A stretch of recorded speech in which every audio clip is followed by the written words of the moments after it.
Hey, ladies and gentlemen, this is Carmine Sabia for Explain America, and the roof is caving in on the people who controlled the Autopen in the Biden administration. Before we get started, please make sure you like, comment, share, and subscribe. Those little things really help us out, and they help our channel continue to grow.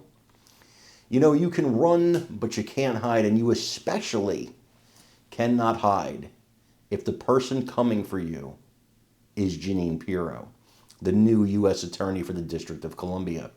Now, Jason Chaffetz points out, as he was talking to Harris Faulkner on Fox News, and you may remember Jason Chaffetz, he's a former representative, very conservative guy, big fan.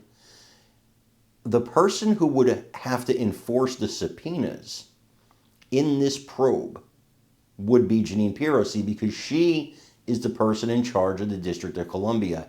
And I have every reason to believe that something is going to happen here with Trump and Pirro and Pam Bondi and Kash Patel and Dan Bongino looking into this. And now that we know that Jeanine Pirro is going to be the one, she's going to be the one that's going to lead the investigation, that's going to enforce the subpoenas, I think you can feel confident that action is going to be taken, because who was signing these pardons? As Chaffetz points out here, the pardon signatures for Biden's family look a lot different than the other pardon signatures, as if Biden took the time to actually write those signatures himself, wanted to make sure that it couldn't come back later on that they're not legal because they were signed with an Autopen.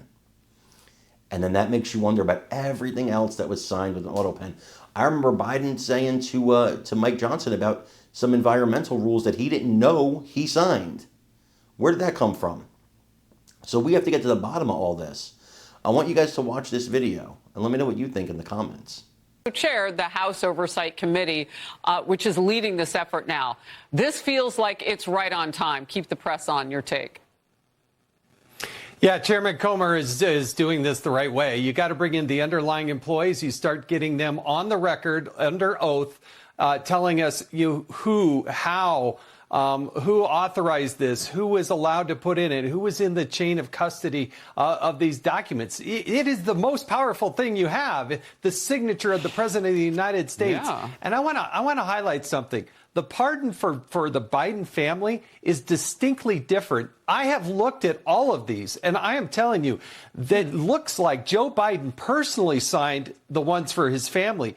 But so many of these others, literally thousands of pardons and other documents, appear to all be on an Autopen. So who authorized that? Comer's going to figure that out. So that's so interesting, because you would know about this device. I've been doing some research. Barack Obama reportedly used an Autopen to sign the Patriot Act extension while he was traveling in France. That was in 2011.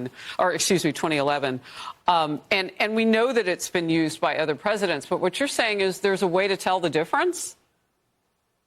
Yeah, you can look at the signatures itself, and you want to go through, and the staffers that were put up on the screen, those really are highlighted. The other thing that's different than, for instance, when I was chairman, is you have a president in Donald Trump who actually wants justice, and the one to actually enforce, if the subpoena, you're only as good as your subpoena as your ability to enforce it.